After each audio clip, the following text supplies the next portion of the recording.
Hey everyone, this is Emmanuel, your emotion code practitioner out here in Las Vegas, Nevada, and I'm glad we can have a little time here in the morning. I wanted to do 5 things that can help you to recognize that you're on your mission. A lot of us have heard many videos, a lot of seminars, a lot of different things and theories about how you can find out if you're in your passion, if you're in the flow. And I think that's what really happiness is all about. And so obviously I would want my friends from Facebook, from YouTube to know what are my opinions on how you can find it, because I found it just around May 2016 of last month. And so me personally, having been sort of lost for so many years, I'm 35 years, I'm not that old, right guys, just don't push it, but 35 years, I couldn't find out where my niche was. I just couldn't find out where I was supposed to be. But there's certain things now that I look back, and now because I've journaled, I have over maybe between 20 to 25 journals that I've written in. And now that I look back, there's sort of these webs that kind of came out that were sort of bringing in my passion and bringing in my true mission. But if I don't look at it from like a hindsight or from like a third party or bird's eye view, actually I probably would have missed it. That there, I believe the creator was helping me to slowly come into my mold. And so I'm going to share these 5 tips with you. Hopefully, who knows, maybe you have one of these things called a pen. These will probably be in a museum one day in about 20 years from now, just being like held in a floating glass. But if you have one of these, this may serve you. They say you would rather trust a short pencil than a long-term memory, right? So here we go. So there's 5 things that I think that I've come to know that have really helped me to know that I'm on my mission. So the first one is alignment with your premortal self. So alignment with your premortal self. What do you mean premortal? Well, obviously, what I believe, and this is my belief, you can take whatever you want, but my belief is that we were in the presence of our Creator before we came here. And I believe that we weren't just sitting around playing like a tuba. No, maybe we could have been playing a tuba, but we weren't just sitting around doing nothing. We were learning. We were acquiring information, learning. Especially because if you notice, if there's a year or thousands of years or whatever theory you have about how long the Earth has been, the reality is that what are we doing in the premortal existence before we came here? There's actually children coming into this world right now that are way more experienced, that have learned way more than us about history and things like that. And I think they'll be some of our most enlightened beings. But nonetheless, we also are in some ways enlightened beings because we've acquired information before we were born, and then we're recovering the information as we go along. And so in Job 38:7, so I just wanted to tell you guys real quick, it talks about, I just want to mention this thing here, when the morning stars sang together and all the sons of God shouted for joy. So basically this is God speaking to Job saying, whereupon are the foundation thereof fastened, or who laid the cornerstone thereof? When the morning stars sang together and all the sons of God shouted for joy. That's verse 6 and verse 7. It talks about how he's calling out Job saying, do you not remember that you guys were singing for joy when you guys had the opportunity when Adam and Eve took that fruit, that all the stars, aka us, were excited to come down to earth to experience this life so we can become closer to our Father in heaven. And so that should let you know that there's been work done before you came here, before you opened your eyes after you left your mother's womb. There has been work that you've been doing. There's been creativity that has been exuded. There's been arts and crafts and gifts that you've acquired, and then you became a little one, and then you're kind of finding it out again. And so that's kind of a nice thing to know, is that there's been work done before you came here. You just need to know that, not just like, oh, that's a nice thought. No, it's the reason why it's in scriptures. Again, in Jeremiah 1:5, we also see something similar where, before thou art in the womb, I knew thee. It talks about how does the Creator know you before you were in the womb? Again, there was work done before. So I just think number one is just knowing that there are many, many scriptures in the good book that talk about how we were forming ourselves, we were becoming something before we came here. This is what they call the second estate. So that's number one, is just knowing that, not thinking that's a wishful thought. Number 2 is we have diverse gifts. Okay, so we have diverse gifts. And number 2, let me just tell you this real quick. This 1 Corinthians chapter 12, verse 8 through 10. So I'm just going to read this to you guys real quick. For to one is given by the Spirit the word of wisdom, to another the word of knowledge by the same Spirit, to another faith by the same Spirit, to another the gifts of healing by the same Spirit, to another the working of miracles, to another prophecy, to another discerning of spirits, to another divers kinds of tongues, to another the interpretation of tongues. And so all of these different gifts are given by the Spirit. Now everyone, check this out, everyone with a capital E, capital every single letter of the word, has a gift. I don't care. Even if you don't believe in a creator, even if you don't, I'm here to tell you that you actually have a special gift of the Spirit. Now, what they don't talk about is verse number 4. If you kind of go back up a little bit, it says, now there are diversities of gifts, but the same Spirit.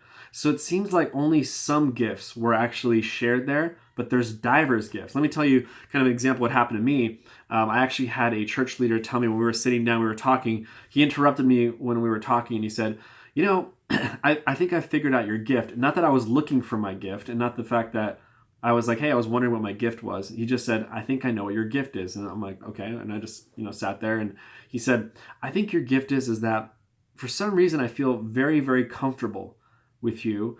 And I don't know why, but I just feel like I could tell you anything.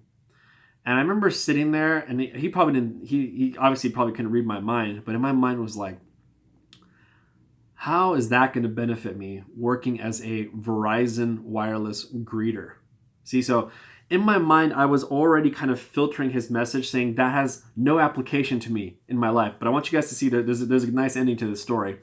That later on in life, in the emotion code practice that I do and everything, that it made a lot of sense why that little gift, he believed that was a gift of the Spirit, that I can go in front of people and they can feel comfortable to just release some temptations that they've had, or to release some errors or wrongdoings that they've done, or whatever, or tragedy that's happened to them, or trauma that has happened to them. That's exactly the same spirit that you would need to be an emotion code practitioner, is to be non-judgmental. I almost tell some of my clients that picture an emoji character with no face. Well, the reason why is because I have no time to judge. Every time you take a second to judge, you're taking a second away from putting attention and love to somebody who needs it yesterday. So that's very important, is that didn't make sense before, but I'm telling you, there are some things, some gifts that you have, and I believe one of the things is, no matter what you do, whatever career, at the end of the day is find your gift. And if you don't know what it is, start with praying for it. Start asking for help and seeing, like, can I know my gift? I want to know what it is. And you'll find it. And you can even ask some of your friends, hey, what do you think my gift is? And you'll be surprised. Some people say, I think you have a gift of this and gift of this. And then if you find enough people saying the same thing, you probably haven't even noticed that you have that gift. So that's number 2, is there are diverse gifts. Find your gift. Don't think about the exact career you're going to be in. Just think about what gift you're going to provide once you find the career. That's number 2. Number 3, there's a thing called the heart wall. Obviously, I'm involved in emotion code healing, body code healing, and there's a thing called the heart wall. And when you have one, it's based on your body setting up a system to be able to not receive heart trauma. So, for example, there's a thing called BHS, broken heart syndrome. And whenever you, what most people don't know is that's when your tendons start stretching in your heart due to stress at work, divorce, death in the family, just different things like that. And what happens is your heart actually takes trapped emotions, these energies from your body, and places it over your heart to protect it so it stops breaking.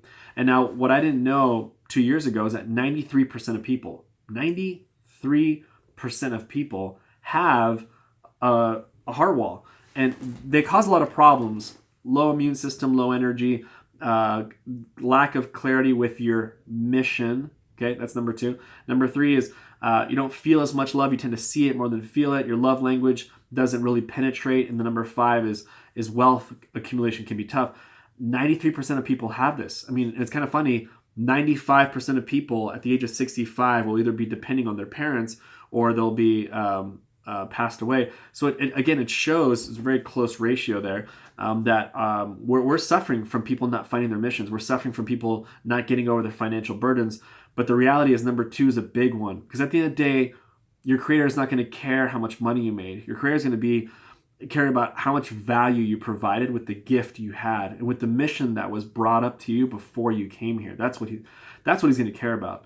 And number 2 is, so it's hard to find your mission if you have these walls in front of it. Let me give you a quick example. I actually have, let me see here, the Emotion Code book, right? So I have this book, And then if you look here, I don't know if you could see it, but it actually says July 4th, 2015. But then wait a minute, I got certified in May 2016. So what made me put this book down in the library is because I had a heart wall. So even if the mission was in front of me, even if the doctor himself showed up in front of me and said, hey, by the way, your mission is this, I'd probably be like, well, and it's because I had so much trauma in my life, and everyone has this around my heart, that I wasn't able to even see it. It was like this fog about, well, I could be doing this and I could be working with my friend. I remember even the conversations I had with myself. Should I work with this friend? Should I work with this friend? Or maybe I should do this. It was just all a fog until I cleared my heart wall back in April, and it became very, very clear that this is what I'm supposed to be doing. So a heart wall doesn't help out. And we've cleared, my wife and I, we've helped over 330 people in a year clear their heart wall, and one by one they start finding their mission. Number 4 is find love within the love. And so whatever you love, this is very quick, simple advice. Whatever you love in life, find out what you love about it. So I used to be in a business where there was people recruiting, buying products, all this different stuff. At the end of the day, you know what I love doing? Coaching people. So I was like, so what they called in that arena was sponsoring. So it's really interesting. I'm like, well, I love sponsoring.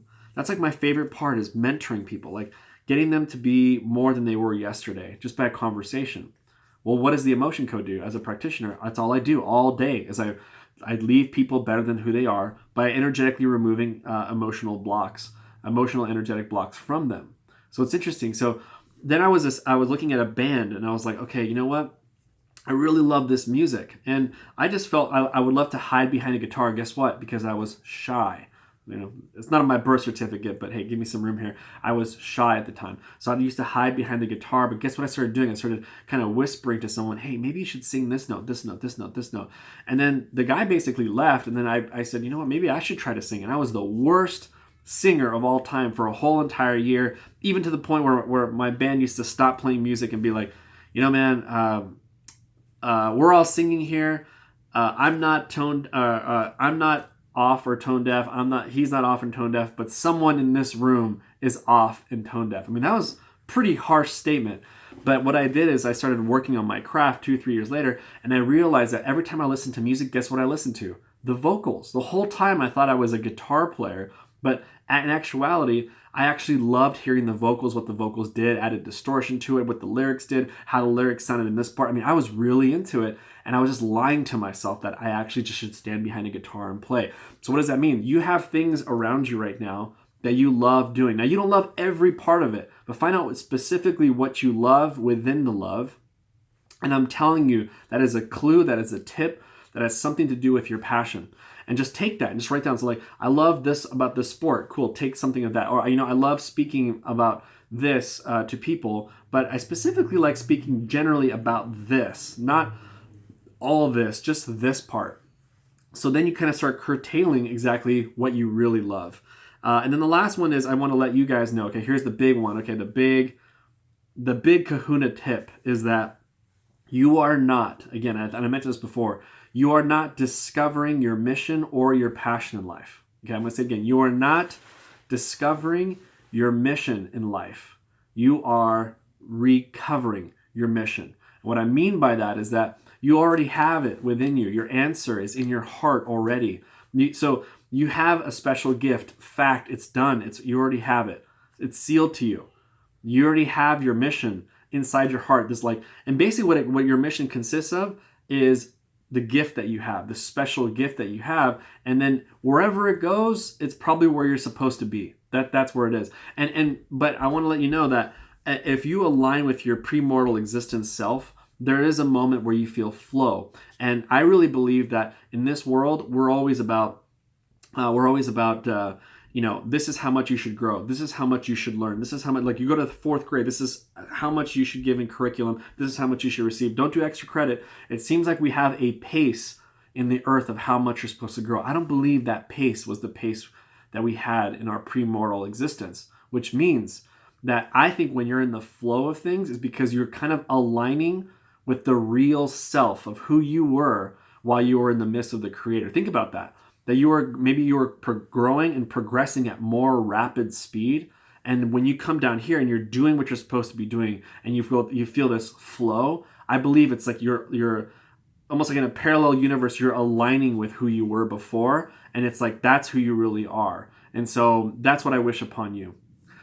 I wish upon you that when you look at your watch, you don't even care what time it is anymore, only to keep your appointments. But it's because you've lost the validity of it, because you're living in a timeless state where all that matters is you're just giving love to people. And that's my wish to you. Hopefully these 5 tips have helped you out. Hopefully, feel free to share this with a friend. I know there's some people out there that are still looking for their mission, their passion, and who knows, maybe one tip of this video can help them out. Feel free to subscribe to my YouTube video. It's codingalternativevideos.com. This is Emmanuel. Hopefully you appreciate this message. Feel free to comment below what was your biggest nugget from this message. And then, like I said, feel free to tag and share this with a couple of friends. I know that we need more people finding their missions, because this world needs more peace, more love, and needs more people following what they said they would follow before they came here. So with that, wish you guys the best. Take care. Bye-bye.